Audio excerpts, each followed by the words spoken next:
Alrighty then, folks, we are back. This is the Living Room Panner, and it's time to get on with the good stuff. Y'all recognize this here butter bowl?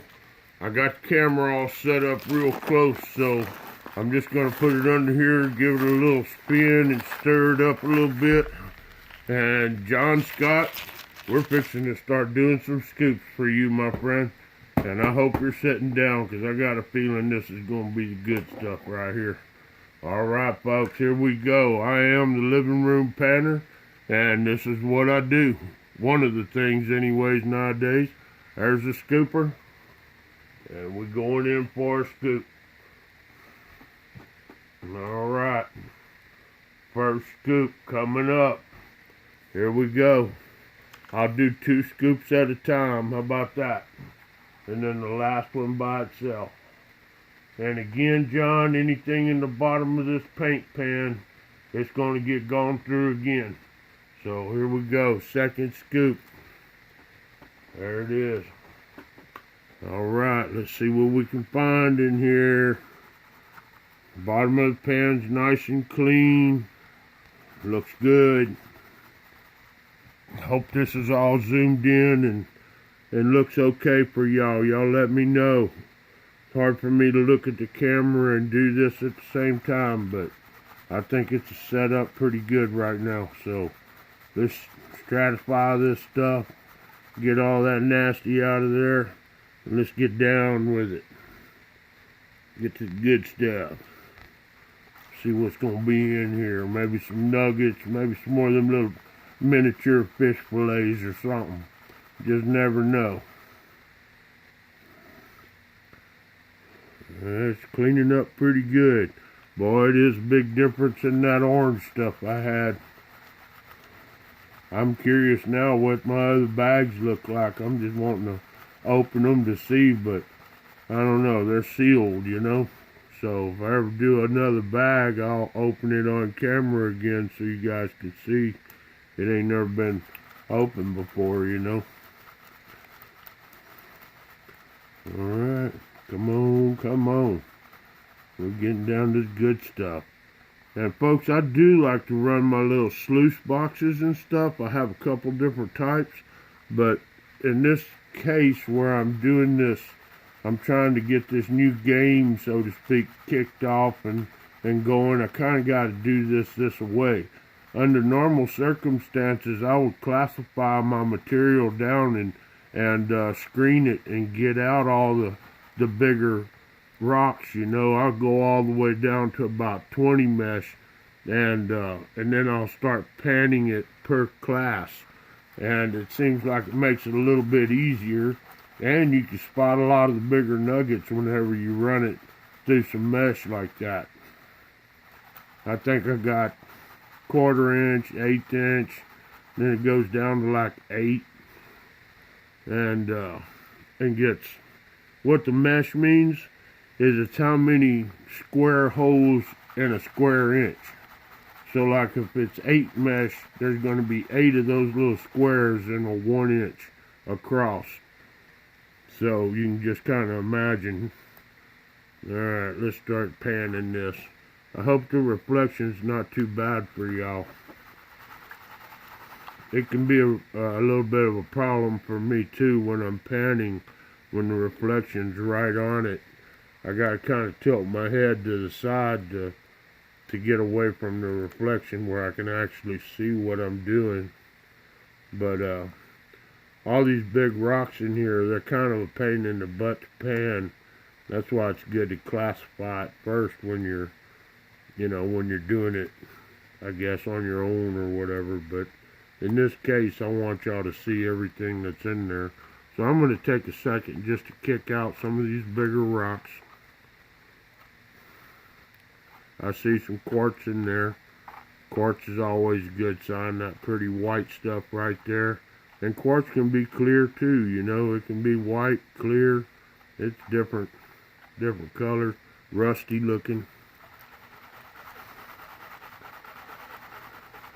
I gotta try and do this quick, man.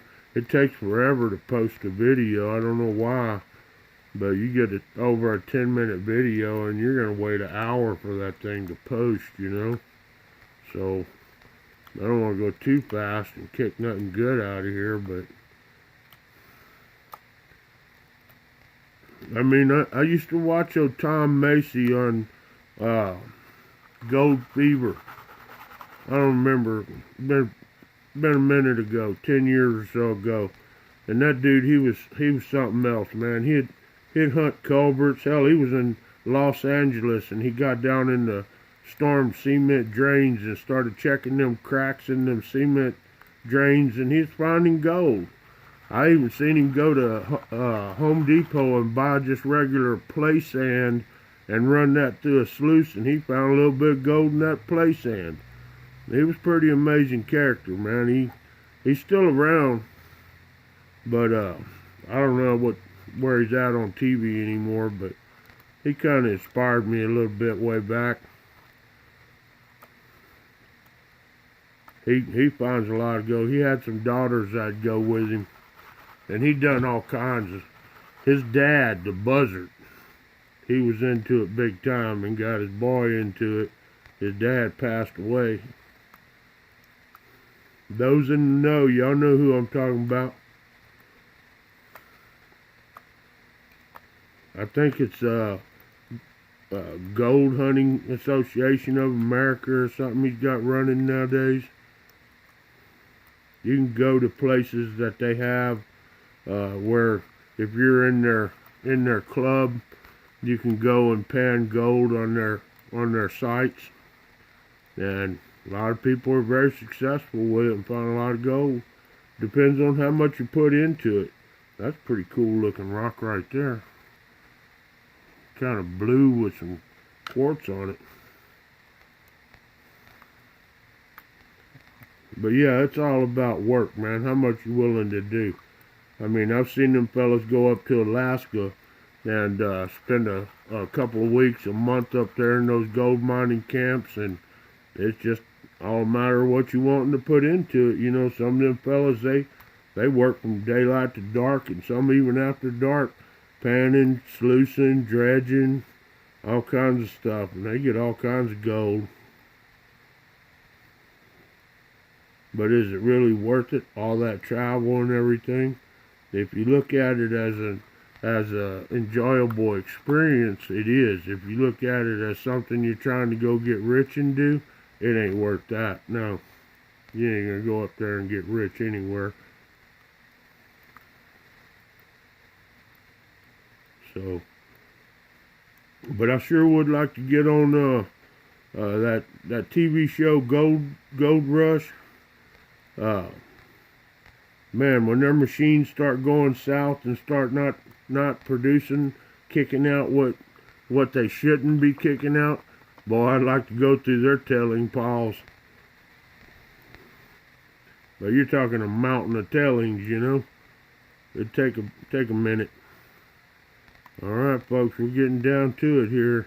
I don't see no silver coin or 1 gram bars in there, but the gold is hidden. It's in the bottom. It's doing what it's supposed to do. Stay low. It's heavy. Heavier than the sand. The black sand is pretty heavy. It's one of the last things coming out of the pan. But that blonde sand and usually most of your lighter rocks and pebbles and stuff, they come out pretty quick. You just got to take your time and be patient with it. So, we'll see how long this video's gone on, and might have to do it in 2 parts.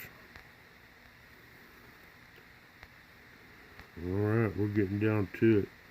Slow down, don't get too... Oh, what's that? I'm seeing something, folks. I'm seeing something in the bottom of the pan. Looks like a little color. Oh my goodness. You know what? I'm going to end up being sick about this. Pretty much giving away nice nuggets. Kind of makes me a little bit sick, you know? I mean, this stuff is...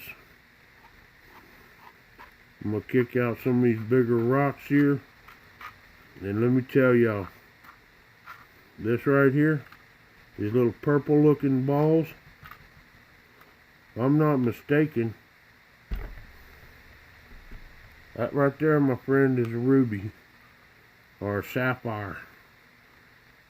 It's transparent, it's purple. That's a keeper. A couple of nice ones in there. And I see some beautiful colored gold too. Nice picker in there. I mean a big one. Oh my goodness. Man. Look at that, folks. Can y'all see that? Let me roll this around a little bit. Look at that. That right there. That's probably half a gram chunk right there. It's a little thin. It's a little bit thin. But that's a beautiful specimen right there. Nice big flat piece of gold. There's some pickers in there. A couple of I think those are called they're purple colored. I think they're sapphires or something like that. I'm not sure, but they're definitely a gemstone. So what do? Do I try to get this out of here or just add more dirt to it and keep going? How about if I just pull out this big nugget and those two sapphires? Let's see how much time we on here. 11 minutes. Alright, I'm going to stop this and we're going to clean this out. And I'm going to do his other 3 scoops, folks. Y'all stay tuned. Alright, later, Tater.